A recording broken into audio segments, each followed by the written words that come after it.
Bonjour à toutes et à tous, nous allons maintenant parler politique sur Grand Lille TV avec vous Sébastien Leprêtre, vous êtes maire de la Madeleine, bonjour. Bonjour. Alors vous étiez au parti des Républicains, vous n'y êtes plus. Première question, quand avez-vous quitté le parti et pourquoi? Moi, j'ai quitté le parti à l'été, au moment des élections législatives. J'ai été candidat dissident, puisque c'est l'appellation consacrée sur la 4e circonscription du Nord. Voilà, je suis parti dans cette candidature libre parce que je ne me reconnaissais plus dans ce qui était déjà en train de devenir ce parti politique auquel j'ai appartenu. Alors avant de revenir justement sur plein de cadres qui ont fait comme vous, qui ont quitté le parti, on va faire un point sur l'actualité, évidemment, avec la mise en examen de Nicolas Sarkozy qui s'est excusé sur TF1, enfin qui s'est expliqué plutôt qu'excusé sur TF1. Est-ce que son discours, son interview vous a convaincu? La force de conviction de Nicolas Sarkozy, personne ne l'a jamais mise en doute. C'est quelqu'un qui sait faire passer des messages. Il n'en reste pas moins qu'aujourd'hui, il y a une affaire Sarkozy, une nouvelle affaire Sarkozy, qu'il a à s'expliquer devant la justice. Alors, moi, j'entends qu'il vit très mal la situation dans laquelle il se trouve. La justice doit passer, donc il faut la laisser faire son travail. Si effectivement, comme il le dit, il le revendique, il le clame, il est totalement innocent des faits qui lui sont reprochés, eh bien la justice passera et le reconnaîtra. Et je pense qu'à ce moment-là, il sera très important qu'il y ait la même focale médiatique qui soit mise sur cette innocence qu'il revendique.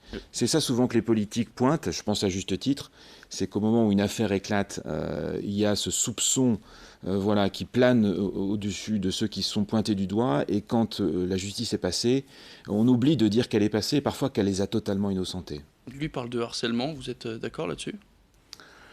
Aujourd'hui, Nicolas Sarkozy, il n'est plus président de la République. Il ne jouit plus d'aucune immunité.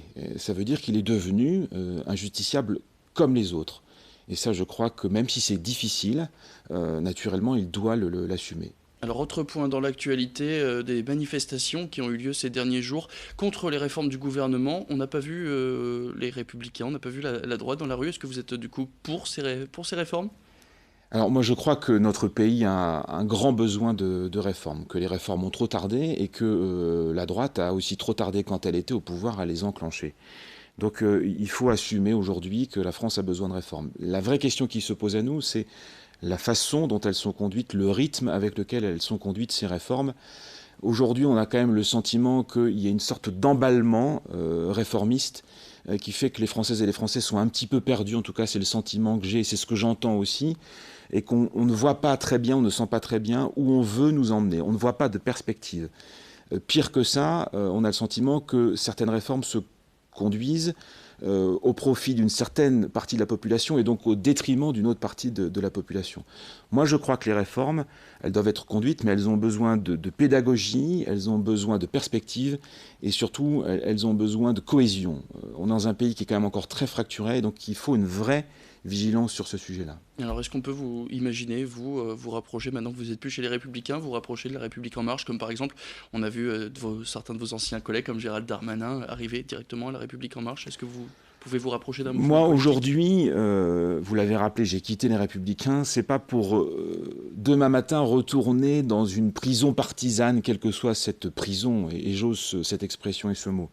Je revendique ma liberté, mais ma liberté, elle me conduit aussi, le cas échéant, à reconnaître qu'une réforme va dans le bon sens, qu'une décision qui est prise par le gouvernement ou le président contribue, en l'occurrence, à réformer notre pays qui en a grandement besoin. Ça, c'est une grande liberté que j'ai redécouvert et donc j'ai pas besoin demain de prendre ma carte chez La République En Marche pour reconnaître quand les choses vont dans le bon sens et puis pour les pointer quand elles ne vont pas dans le bon sens de mon point de vue. J'entends user et abuser de la liberté que j'ai retrouvée. Donc on va pas vous voir arriver dans l'un de ces nouveaux think tanks, un de ces nouveaux partis qui fleurissent, chacun crée le sien en ce moment. C'est pas du tout l'ambiance de votre côté. Non, après, il y a beaucoup de chapelles, vous avez raison de l'indiquer, qui naissent ça et là. Je pense que ces chapelles, elles sont utiles aussi au renouveau démocratique, à la reconstruction d'un débat politique en France. Donc je peux être sollicité ça et là. En tout cas, de là quelque part à prendre ma carte et à retourner dans une forme de caporalisme partisan, il y a un pas que je ne suis pas prêt de franchir. Il n'y en a pas trop d'ailleurs justement de ces chapelles comme vous les appelez? Moi je crois que le temps des chapelles vient après le temps des cathédrales, si vous permettez l'expression. Le temps des cathédrales, il est révolu. Les cathédrales, elles sont à l'état de ruines, de cendres, hein, que ça soit à droite comme à gauche. Donc il est assez normal, presque logique, qu'on voit fleurir ça et là des chapelles. Je pense que les grandes échéances nationales, élections présidentielles législatives, auront vocation à peut-être faire le tri, à rassembler ces chapelles. On n'est pas encore dans ce temps-là, et le temps des chapelles n'est pas un temps inutile pour revigorer le débat public et politique dans notre pays. Alors je vais filer votre métaphore de votre cathédrale, votre ancienne cathédrale des Républicains. Sont partis entre autres Xavier Bertrand, Gérald Darmanin, vous. On a aussi vu François Decoster dans des listes La République En Marche. Alors qu'on pourrait penser que l'époque est justement au rassemblement, tout le monde quitte les Républicains. Est-ce qu'il faut craindre pour le futur de ce parti ? Les Républicains ne vont pas bien, mais ça, je pense que chacun a pu l'observer. C'est un parti politique qui a une histoire. Elle vient de très loin, elle dépasse même l'histoire de l'UMP voulue par Jacques Chirac. La question qu'on doit se poser, c'est est-ce que les Républicains ont un avenir ? Moi, je suis très, très sceptique quant à l'avenir des Républicains, surtout quand je vois et que j'entends la ligne qui semble être celle qui se dessine et sur laquelle la direction des Républicains se positionne. Il faut rappeler que les Républicains, ça vient de l'UMP, que l'UMP, ça se voulait le grand parti de la droite et du centre, qui avait vocation à empêcher un 21 avril 2002 à l'envers, et il se trouve que nous y avons eu droit. Et donc les Républicains, quelque part, ont échoué dans leur volonté d'organiser le débat public et politique de telle manière à empêcher le Front National d'être au second tour de l'élection présidentielle. Ça aurait dû conduire les Républicains à une vraie réflexion de fond. Aujourd'hui, elle ne me semble pas engagée. Merci beaucoup Sébastien Leprêtre d'être venu sur ce plateau pour parler donc de ce parti, des Républicains, et donc du fait que vous ayez quitté ce parti. Vous êtes maintenant gaulliste comme c'est marqué sur votre compte Twitter. Merci à tous d'avoir suivi cette interview. Tout de suite la météo.